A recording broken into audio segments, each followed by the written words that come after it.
many people know, I report on a regular basis from one of the most famous addresses in the world. No, I'm not talking about your address. Obviously, everybody knows you're famous.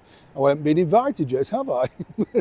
Pulling your leg, of course. But no, there are certain addresses, aren't there, that everybody knows. And one of them truly has to be the home of this man. Yes, Larry, the Downing Street cat. Love Larry. Yes, he's all right, by the way, don't worry. I do check in on him. Yes, I don't think he's over keen on Keir, but then he wouldn't be alone, really, would he? But here's the problem now for Sir Keir Starmer, because as this is the home of Larry, the Downing Street cat, and I pull your leg, but it truly is. Well, there's now bigger problems because, as we all know, Sir Keir, the Right Honourable British Prime Minister, well, he decided to whift away, of course, the winter fuel allowance and so many other things that are affecting the elderly. And the bigger problem now is, of course, it's the colossal spending behind the scenes, the vanity projects. Forget, of course, Rachel Reeves's free heating while we freeze. She's very warm in those 3 homes. Forget also the vanity photographer that follows Angela Rain around on a daily basis, making sure he caps every sort of spit and cough for a future book. Yeah, so that all the deals are going to be there. But now they've just wasted £80,000 plus on possibly one of their biggest vanity projects to date. Let me explain. Hi, good to see you. You're right. Thank you so much as ever for joining me, and thank you and welcome one and all brand new subscribers. As I say, when you go through the famous black door, you know, at 10 Downing Street, you are very, very aware of history. But seemingly over the last few months, I have to say it's a door that you dread going through, simply because there's always bad news to come out of it. You know, at least previously there were some sort of uplifting moments. This particular British Prime Minister is dour and sour, and I can say that having sat through some press conferences. But now apparently things are going to be changing. That's because, if you remember, a couple of years back, the Conservative Party decided to set up their own media room.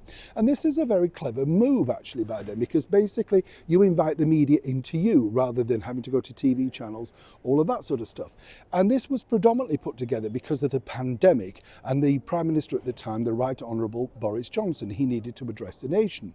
But apparently, a little bit like that portrait of Margaret Thatcher, yes, the one that Sir Keir Starmer was so frightened of, he had to have it removed. Well, here's where it now gets interesting, because not only that, he didn't like the blueness of the media room. And apparently this room, the picture you're seeing here, cost £80,000 plus. Now, I don't know about you, but I could have done a better job with a tin of emulsion and a couple of paintbrushes, and perhaps some of the many people that are languishing in those 4- and 5-star hotels doing nothing. Why didn't they get them to come and paint the room?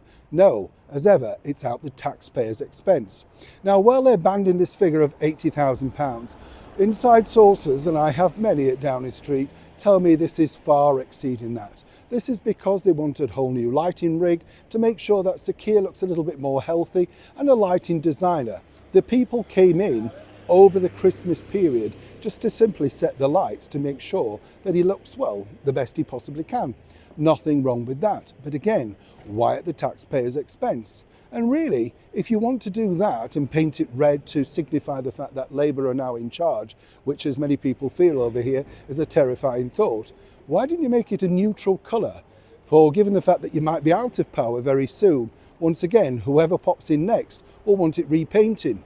But as I said before, it's never their money, is it? What do you think to this colossal waste of money over at 10 Downing Street? And when you think about it, given the fact that also Larry the cat is the cheapest, well, shall we say, attachment to the famous black door, who's truly looking after him if all focus is on wasting so much money on those allegedly in charge? Neil Sean in the very heart of London.